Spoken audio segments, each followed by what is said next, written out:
We're excited to talk with you today. We're excited also to have Osward Chanda with us today. And for those of you that don't know him, he is a manager with the African Development Bank, working extensively on water and sanitation issues in Africa.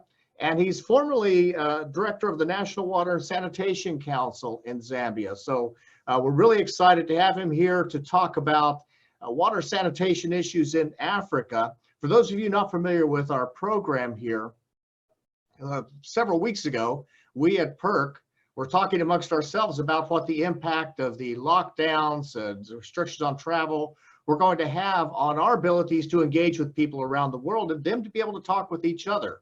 And we knew that this is a moment when communication, sharing experiences was going to be extra important, because there's no such thing as the next practice when you've never done any of this before, and neither has anyone else. All we can do is try a next practice to see what are we going to do next, and then learn from each other. That's the purpose of these webinars, is for this learning from each other. So we're really glad that you're here to do this. As Sam said, I'm going to spend about 15 minutes talking with Osward about what's going on in Africa that he's involved with, that he knows about. And then there'll be about 15 minutes for you to ask him questions through the chat function. I'll moderate that. And then essentially for the next 30 minutes, we'll have an open mic. That'll be moderated by Samantha, as she then gives you the opportunity to talk with each other directly or to talk with Osward. So Osward, let's just jump right into it. Thank you for being here. And please describe to us what the African Development Bank does and how it engages with the countries of Africa. Thank you very much, Dr. Jamison, and indeed, thank you very much to the PURC for having me here. I'm excited and delighted to share with you some of the work that we have been doing here in Africa, and in particular, the African Development Bank. Now, the African Development Bank is a multilateral development institution for Africa, African region, and its primary business is to finance socio-economic development on the continent. Now, this is done through various approaches. You know, we engage first in policy dialogue, the financing, the act of financing, and this financing comes in various ways. It could be grants, it could be loans, it could be guarantees, various options that are available.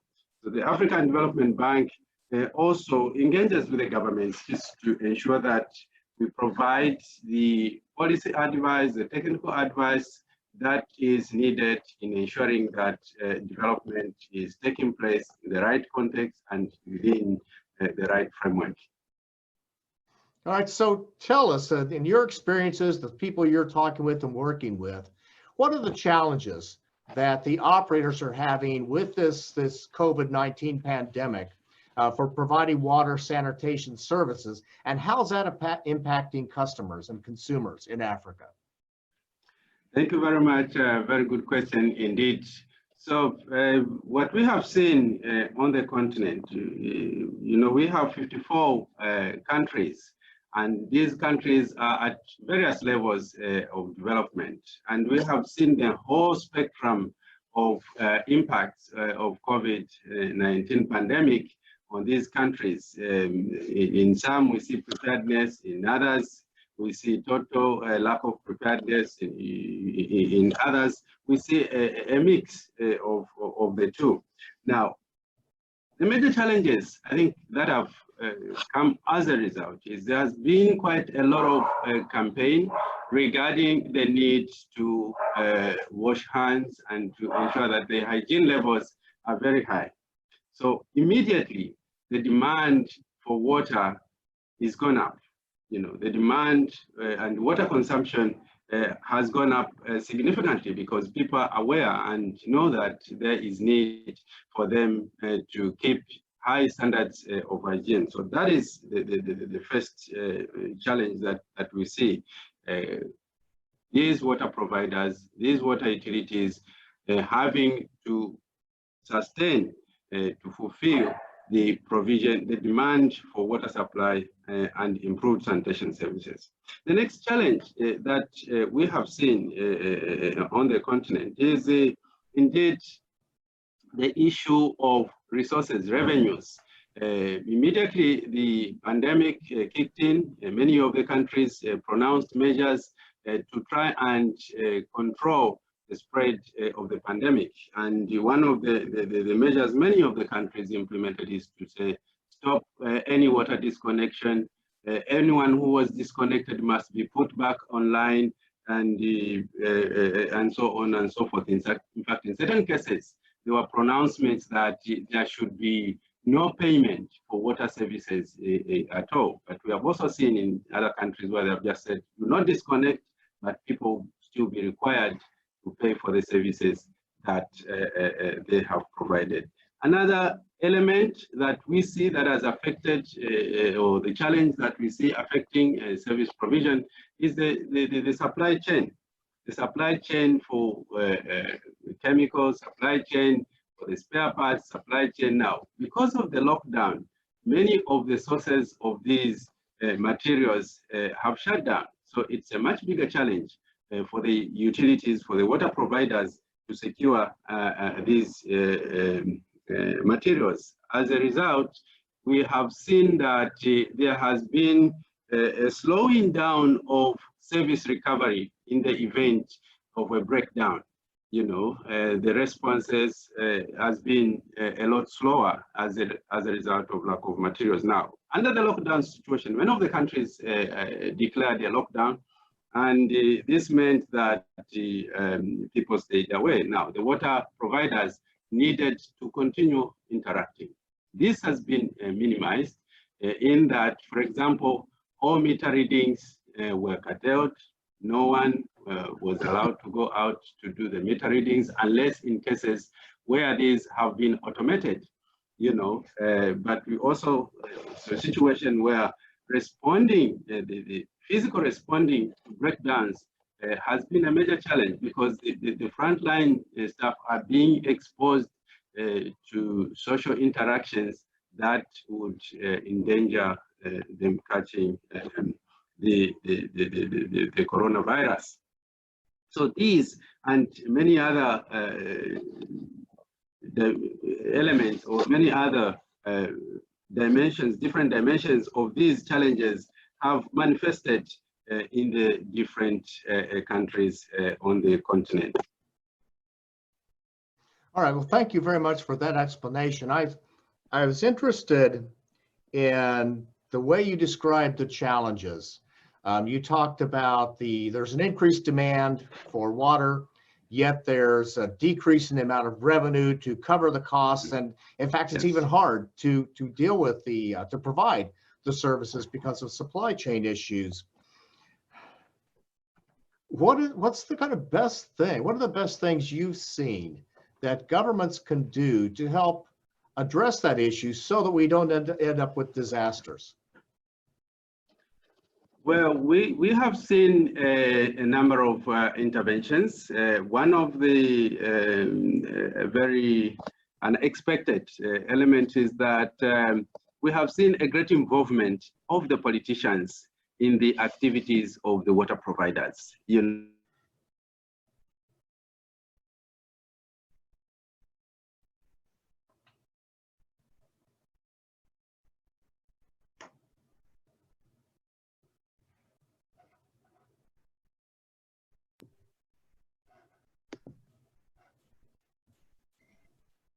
seems as if we're having a bit of a connection issue right now.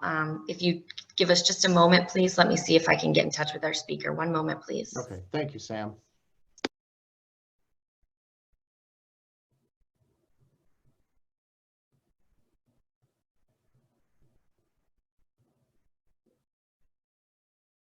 So while Sam is trying to get him reconnected, I'd encourage some of you to, if you're very interested in the topics he's been talking about so far, you might go back and listen to the webinar we did with the CEO of Manila Water.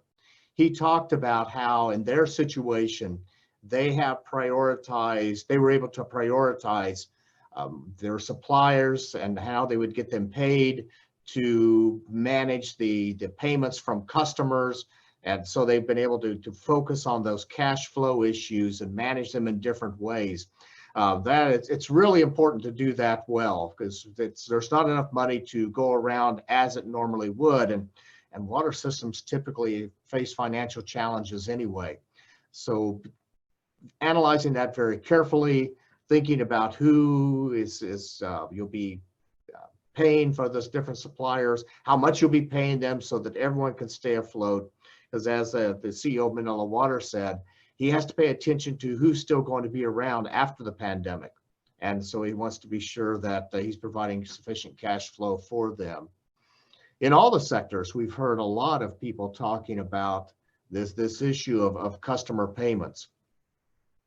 And some of the better practices, like I said, there's no best practice at this moment, but some of the more interesting ones that I've come across are the different ways that the governments and the operators have worked together on a voluntary basis.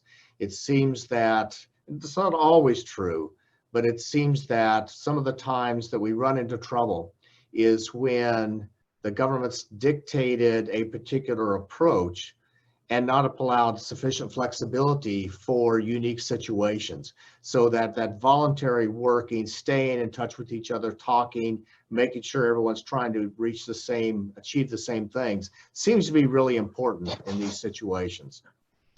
So, all right, Oswald, I see we have you back. Yes, I had a 30 seconds power cut. Now, as you can imagine, for the internet to come back on, took quite a little bit of time. All right, so we'll have to get your electricity provider on one of these as well then. Yes, they need to be supported. Yeah. All right, well, you were talking a little bit about how the governments work to make sure that the system stays sustainable. And I filled in some of the gaps on that from some of our previous ones. Let me ask you a question that we've not asked other people yet. And that is, as you look at the impacts on customers, how do you see that being distributed across the rural, urban, by gender, women, impacts on women versus other groups? How are these people being affected differently depending upon where they are and who they are?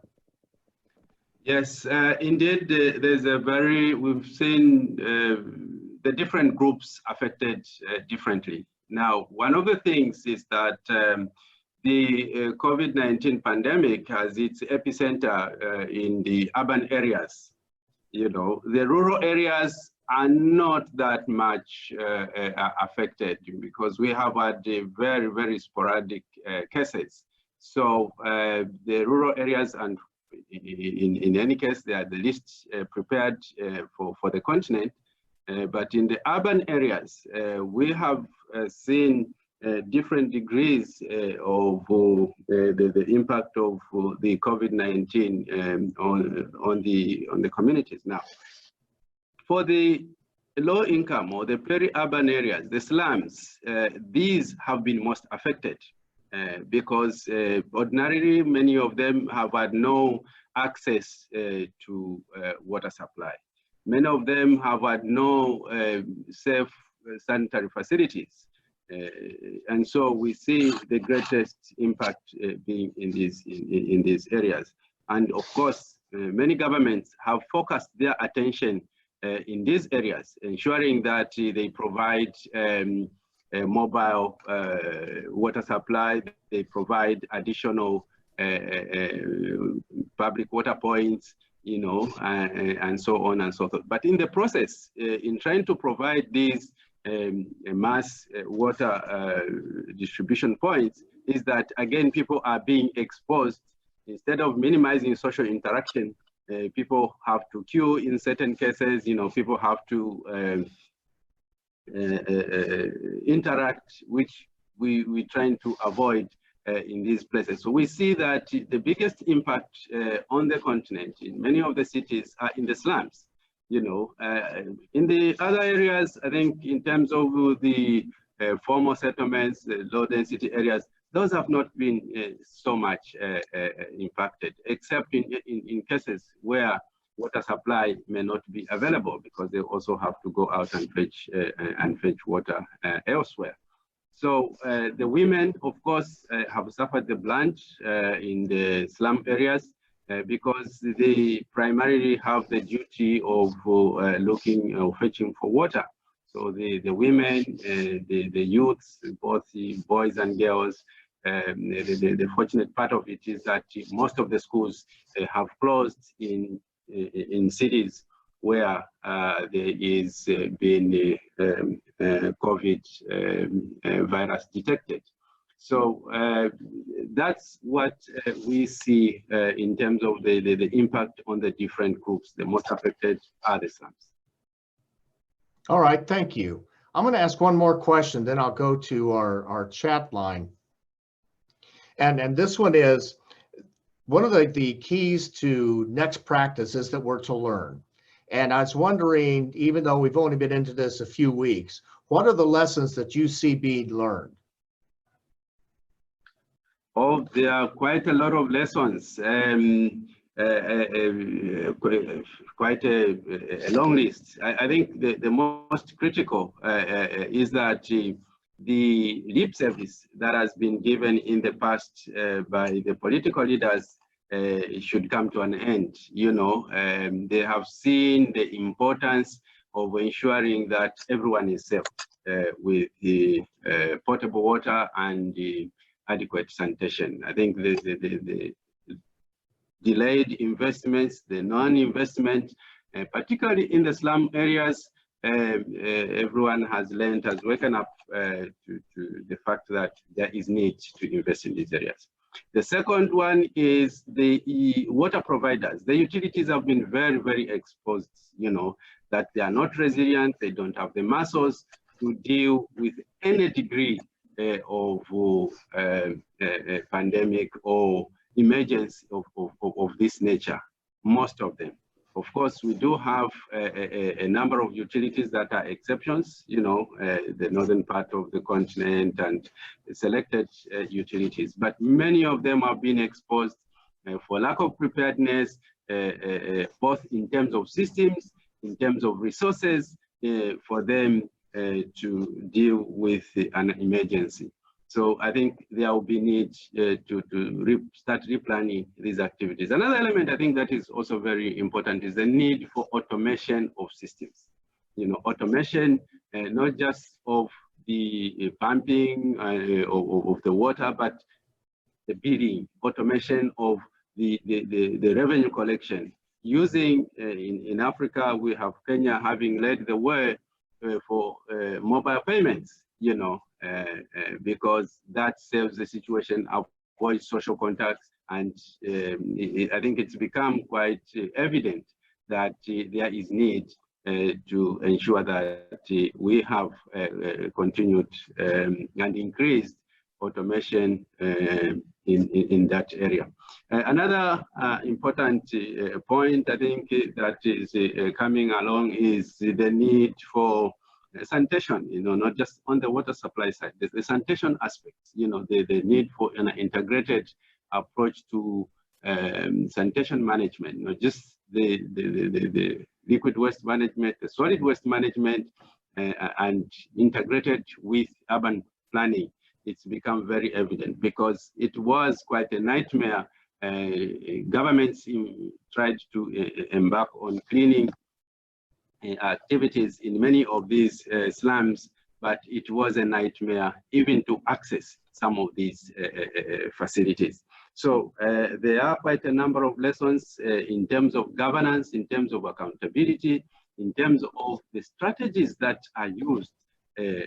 Regulation, I must say that many of the regulators have come in as latecomers, you know, having to be pulled from behind by the government in a number of cases. We do have a few cases where you can clearly see that the regulators have been in the lead in advising governments on interventions that should be undertaken. We believe and feel that regulators, that is their right place, you know, to advise. They know the sector, they know where the weaknesses are, and they should be in the forefront in providing solutions that the government should undertake. I think a few of those, yeah. All right, well, thank you very much for that. I'm going to get some questions from our audience here. The first one is from Alejo. is asking about what are the practices that you see that you think are going well for making sure there's potable water in urban areas and slums in particular.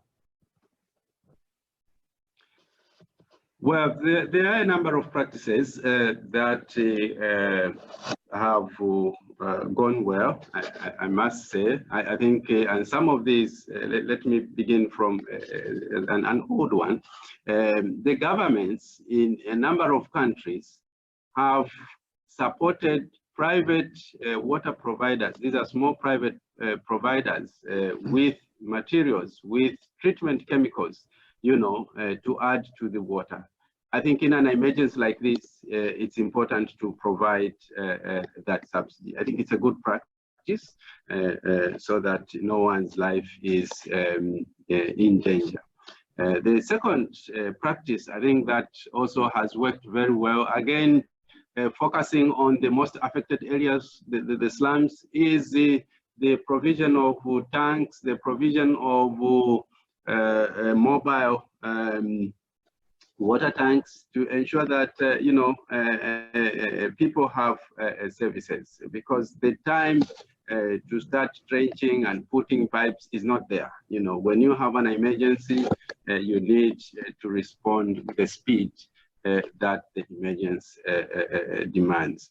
A good practice in terms of financial management or financial sustainability is where a directive has been given that do not disconnect, but customers will be required to pay for the water that they have consumed over a period of time. I think that's a good practice, because if you leave the utilities and say no payment for the bills, you are basically saying whatever has been outstanding even up to that point until this pandemic ends will never be paid for, you know, which is very, very dangerous. So it's very, very important that we have a situation where the government makes pronouncements with responsibility and just suspends, you know, for a period the cutting of supply, and those that are able to continue to pay for the services,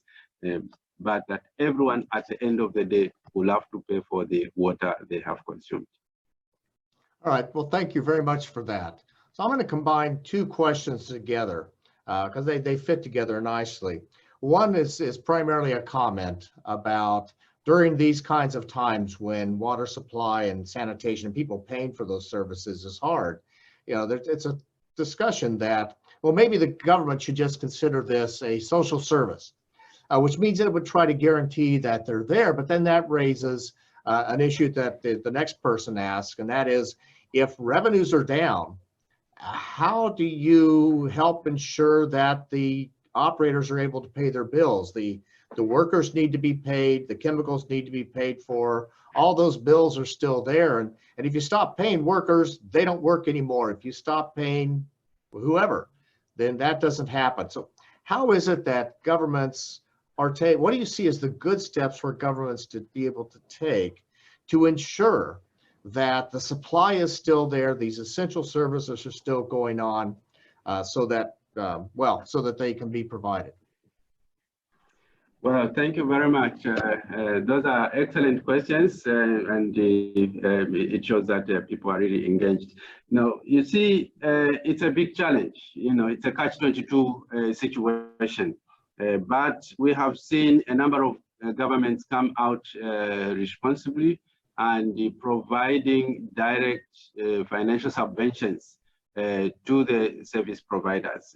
I just gave an example of where the government was providing chemicals for disinfection of the facilities. For many of the other providers, the government has also instructed the power companies not to disconnect for any outstanding energy bills, you know. So you have a situation, at least one of the largest cost drivers for service provision is energy. So that is dealt with. And for staff, yes, there have been cases where governments have come in and provided a subsidy to the utilities to meet the staff costs. The chemicals, it has two sides. The chemicals is not just the cost, it's also the availability. You know, many of the chemicals, from what we have gathered, were coming out of China. You know, now China shut down. You know, that supply chain shut down, and the volumes that we are talking about is not something that you can easily find in many of the smaller countries that, or economies that we are talking about. So many of the governments tried, but this has been a very difficult one, tried to help the utilities in securing these chemicals from outside. So I think one of the lessons from there is that I think these governments need to promote local production of some of these chemicals just for security, you know, and not always to be driven by the price. If the price margins between a local producer and an international producer is not so huge, I think it's worth promoting a local producer, because tomorrow a rain day comes, that's what you fall on. All right, thank you. So one other question, kind of a follow-up. This is from one of our friends in Nigeria that we were speaking with before. He's asking if the government is making certain rulings that customers don't have to pay their bills, that other things have to be done, what then becomes the role of the regulator? It's how do we tease apart? Here's what the government is doing. Here's what regulator does. Here's what the operator does. How do we separate those? Yeah, now, I think it's a question of leadership and the magnitude of the emergency that you're dealing with.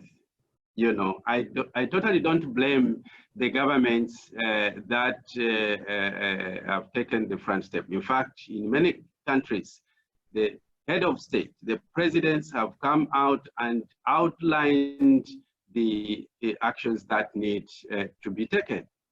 Now, I think what is important is for the regulator to be involved. You know, I mean, when you're looking at what is happening, at the end of the day, it is the politician, it is the president who is held accountable, you know, because people are dying, you know, so there is need at least, you know, for the head of state to give that leadership, you know. But what we're saying is that the regulators need to be actively involved in the designing of those pronouncements, in the preparation of those pronouncements, so that the politicians are guided correctly. So it is, as far as I see it, and with my experience from regulation, it is important that such pronouncements are made at the highest level of government, because you also want to ensure adherence. You can imagine the difference if the head of state makes a pronouncement and an MD for a regulatory agency that maybe half the country or 60% of the country don't even know. It makes a huge difference, you know. So it's very, very important that the leadership is involved, and then in the implementation side, the regulators can come in. All right, so that raises another issue. Because oftentimes, at least in my experience watching countries work or politicians work across countries, is that oftentimes when they make decisions, they're not fully informed. It's just not their job to know everything about operations of business, et cetera. Exactly. So sometimes there are messes to clean up, and that becomes part of the work of the regulator.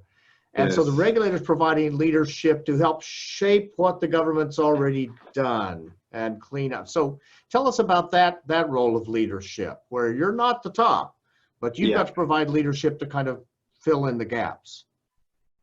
Yes, that is very, very cardinal. And your question and your synthesis of the situation is very correct.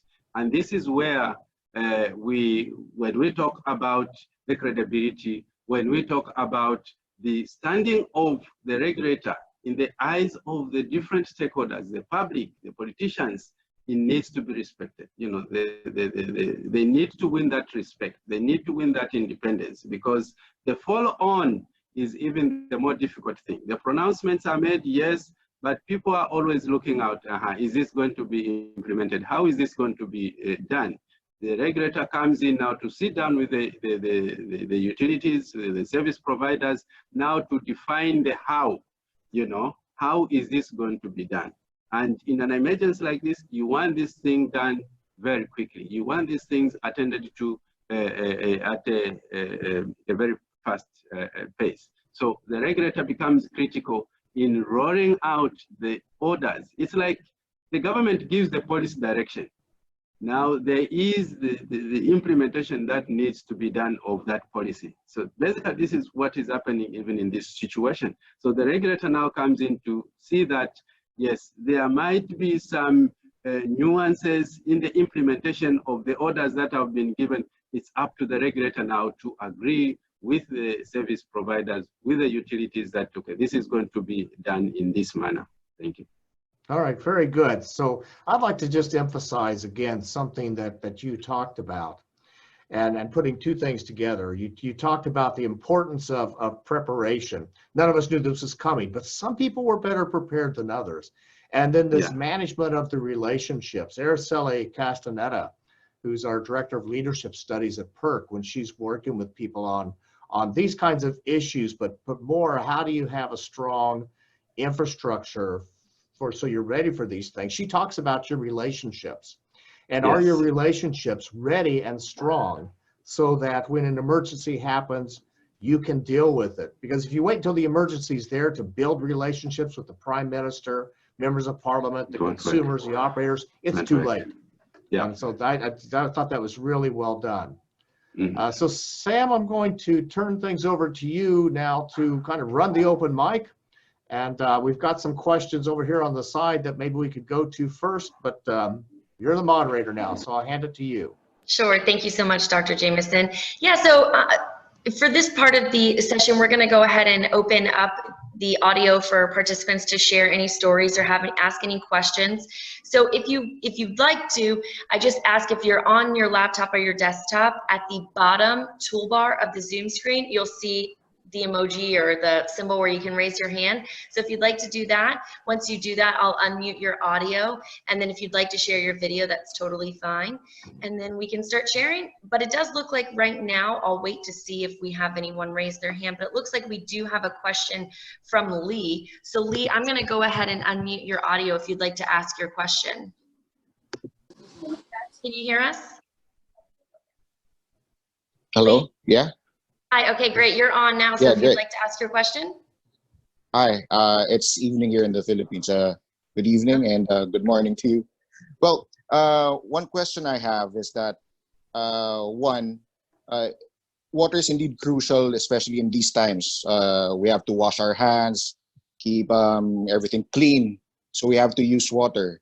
Plus, we have to also make it a point that water is accessible not only to those who are capable of paying, but also especially to those who are in the blighted communities. So, but at the same time, water is not an infinite resource. So there's a possibility that if we make it too affordable or too accessible to everybody, chances are the supply would go down. So what strategies can you suggest that we can use to make a balance with this, to make it more accessible, but at the same time promote conservation to those consumers, to the users?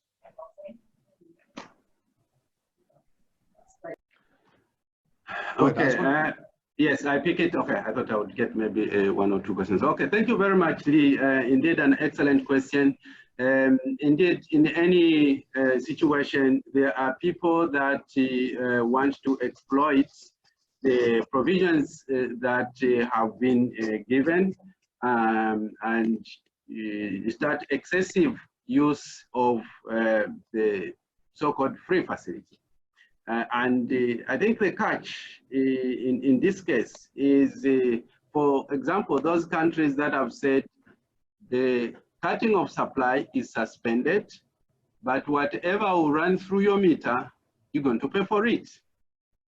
Okay, that is going to put a check, because somebody will then not just start wasting, because they know that the water that they are wasting, they will have to pay for it someday.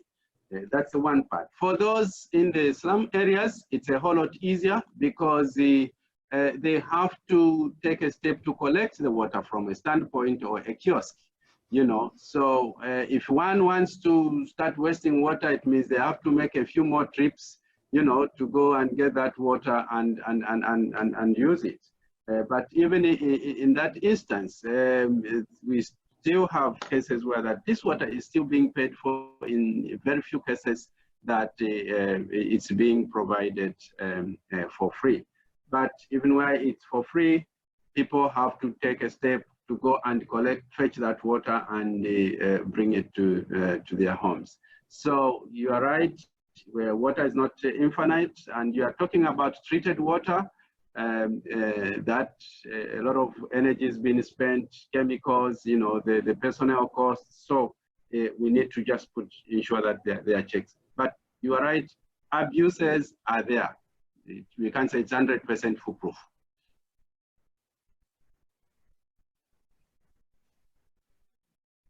All right, Sam, who's next? I don't see anyone raising their hands or submitting any more questions just yet. All right, well, let me ask another one then. So Oswald, earlier you had talked about the automation of payments. And I was wondering what kinds of technologies, what kinds of approaches are people using for that? There are a number of systems that are now in use. For example, you know, the bill comes automatically to your phone, even, you know, and you can, on the same phone, make the payment.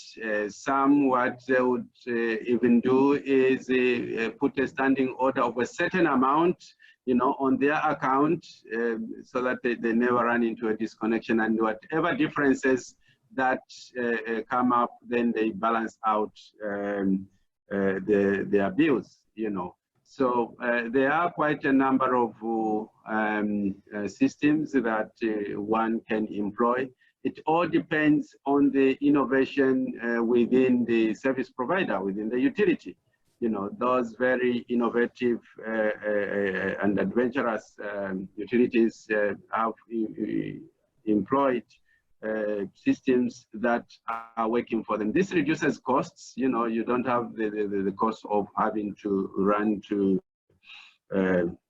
fix your bills. Here in Cote d'Ivoire, for example, the metering is all automated. You know, no one comes to read the meter. You know, the information automatically gets back to the company, and when you get your bill, they can give you a record or statistics of how you have consumed the water in the month. It's all automated. So there are various systems, there are various technologies currently in use. It's a question of investments, you know. If a company invests in that, and it always pays back, you know, I must emphasize that.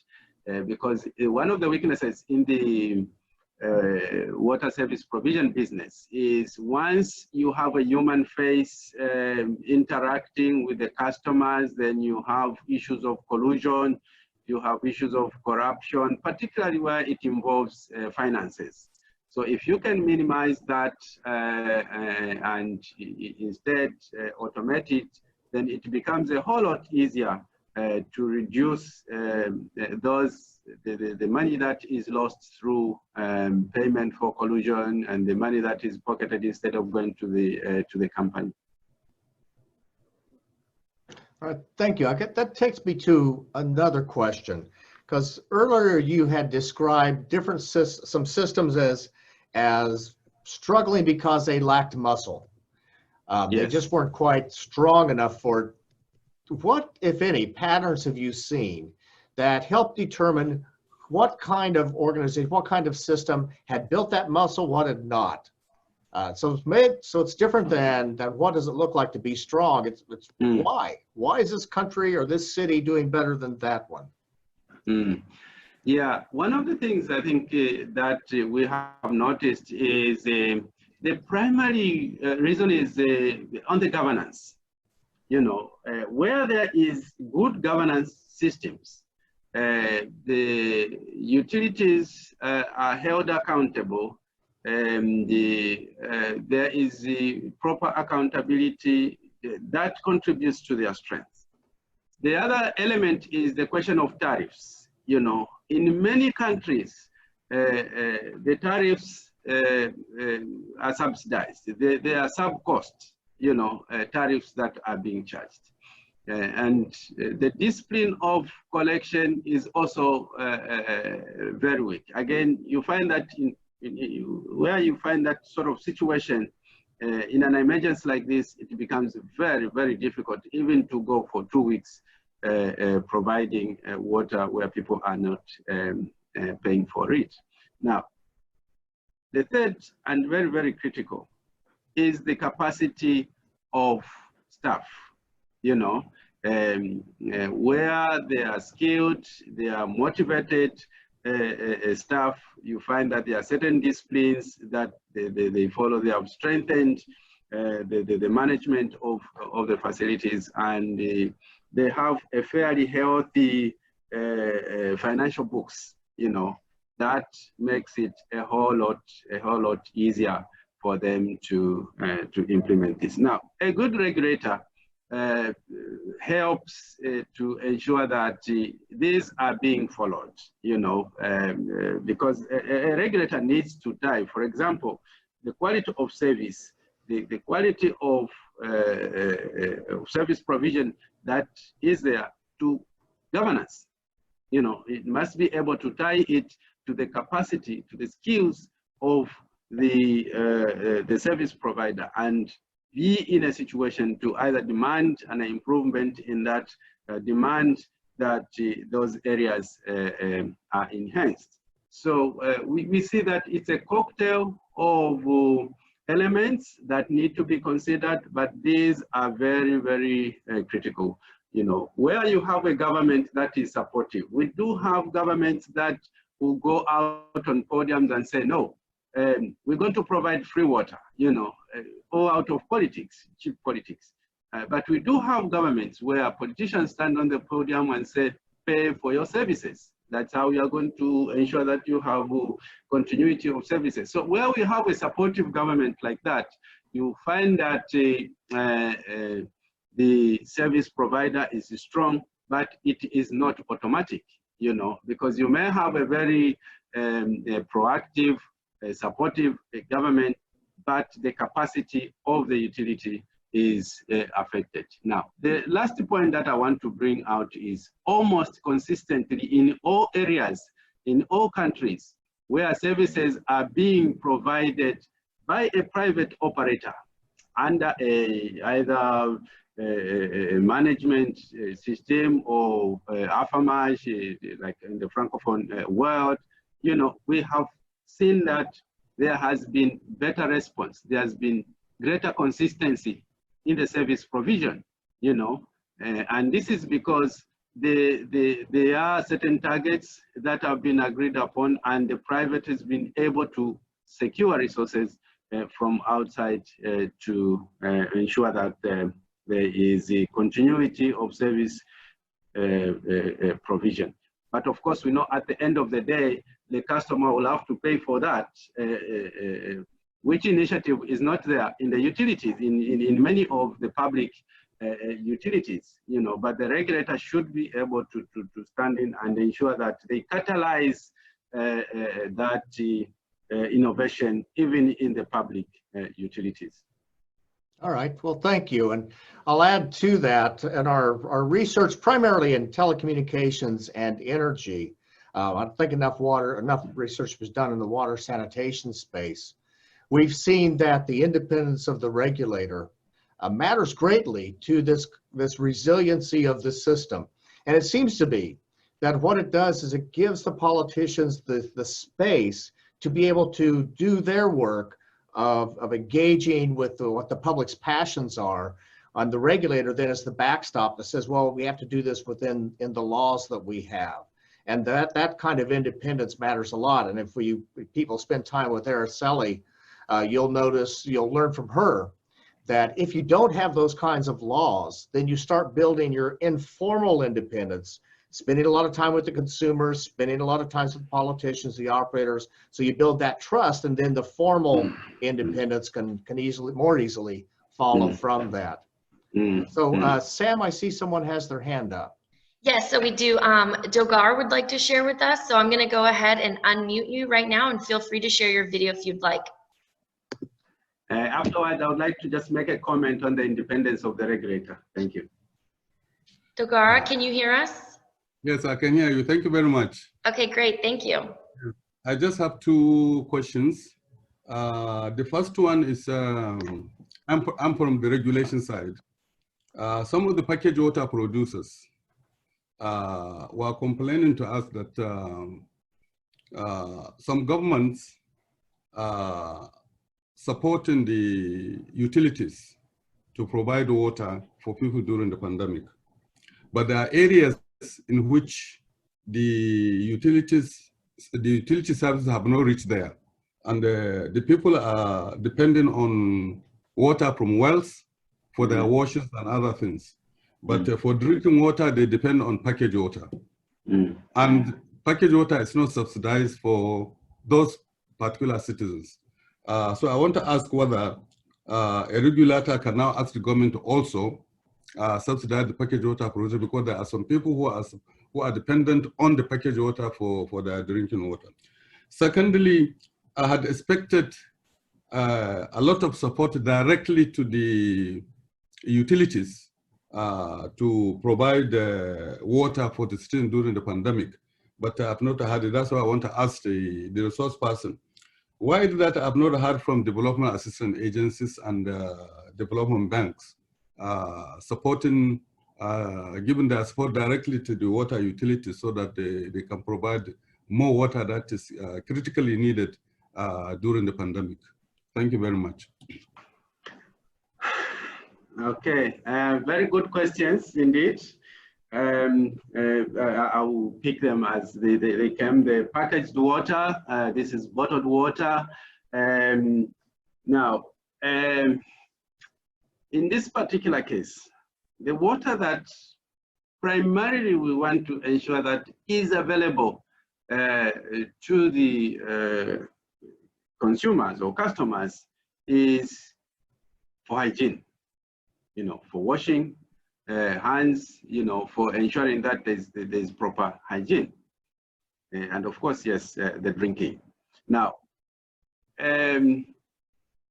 drinking water, particularly packaged drinking water, is a very dicey, if you wish, situation, because it's a choice, What you want to ensure is that, and the role of the regulators, what the government wants to ensure is that the water is available, running from a tap, that one can wash, one can use, or can drink, or with a little bit of manipulation can drink, and not bottled water, because bottled water, of course, is very, very expensive. And so that's why it's like going to subsidize Coke. It's like going to subsidize these other drinks that you find in the shop. So it's a very dicey situation.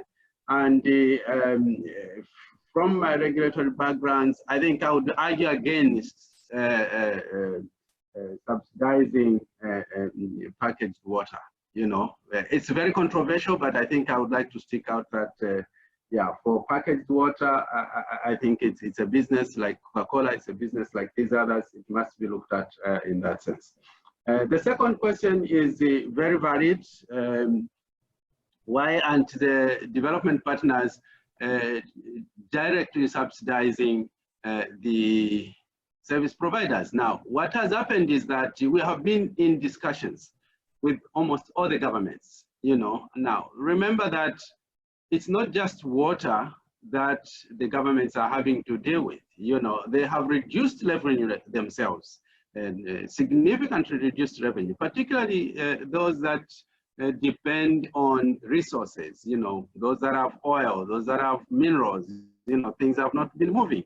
No, so the agreement was, yes, we'll give a package to the government, and the government will then distribute to the different needs within the agreed package. We have agreed on the packages. What should be included therein? There is the health side of things, the procurement of sanitizers, the procurement of protective clothing, and so on and so forth. So we give the responsibility to the government. Now, this is very politically important because the government must be seen to be taking leadership.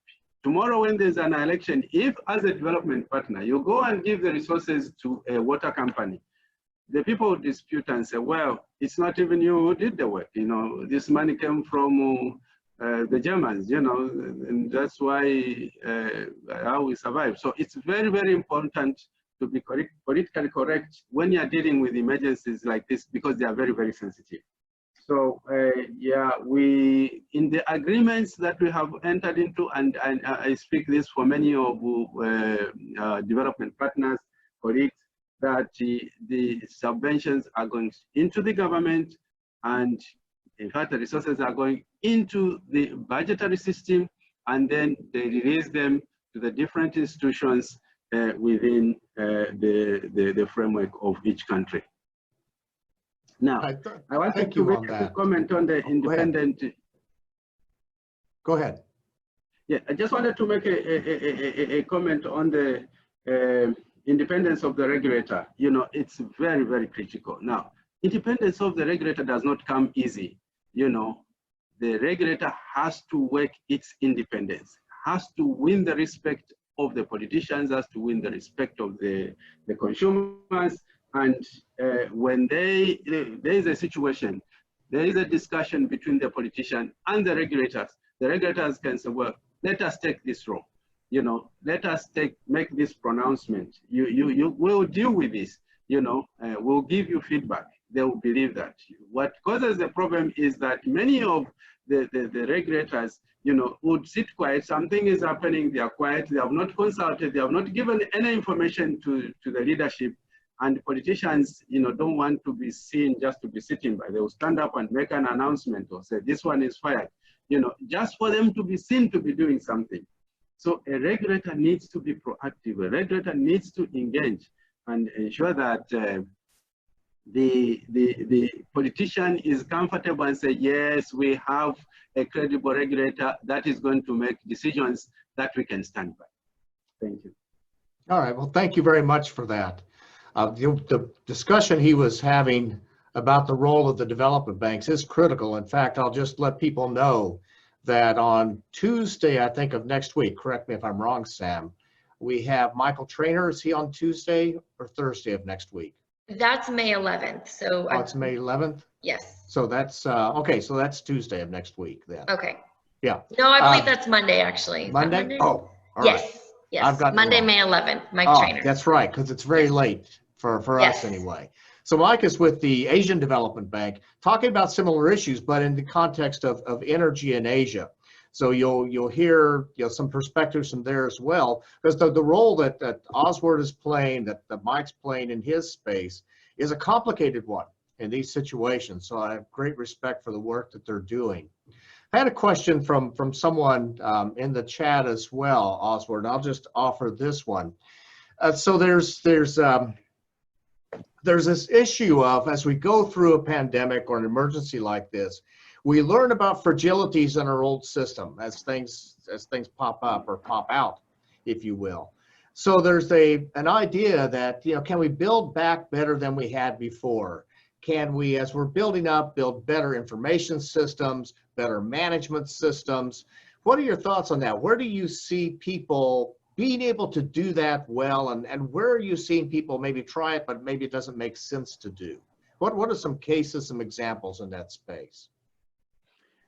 Yeah, no, thank you very much. Indeed, that's one area that has become very, very evident, that we need to develop better information system. We need to be better informed. We need to be able to better project, you know, what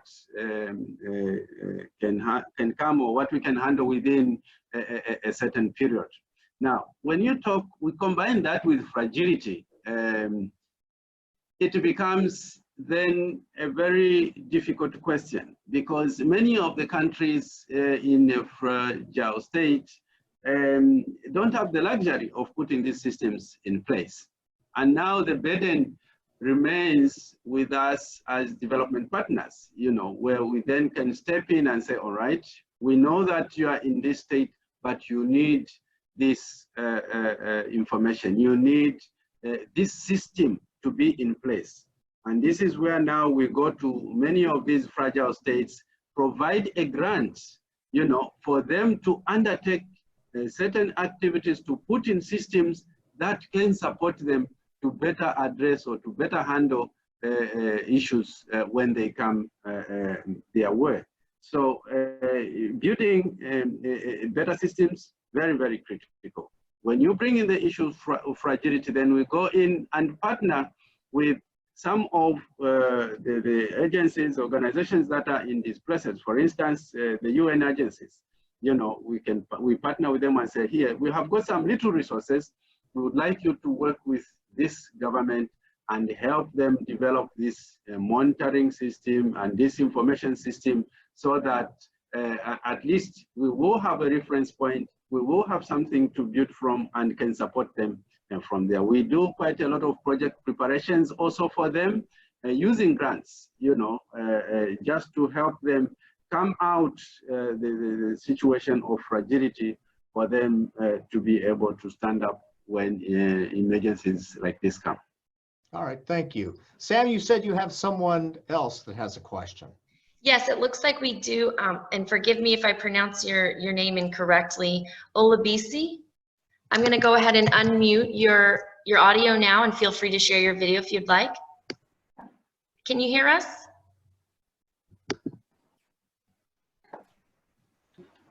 Olabisi? Yes. Okay, okay, great. Thank you so much. Okay.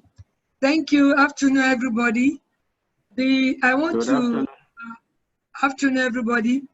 I have a question, and it's regarding my experience at this COVID-19 pandemic period. We are providing the service, but we discover we have high demand for water now. And there is a lockdown, so that hinders our smooth interaction with customers because of the lockdown. But what we observe is that there's also very poor response to payments by customers. When you expect them to pay, the complaint is that the government is supposed to support them in the provision of palliatives, and even that we should not ask for water rates at this time. What advice can you offer us so that at least we can improve on the revenue generation? If we are not capturing the totality, at least a reasonable percentage of what's supposed to come in, that we are able to do that. Thank you. Yeah, very good question, Agbeyo Alabisi. And this is where some of the technologies, the new technologies that have come, need to be employed. Now, these technologies need not be applied wholesale, because they can be, the initial costs can be quite high. I'll give you a scenario of what has been happening in some of the cities.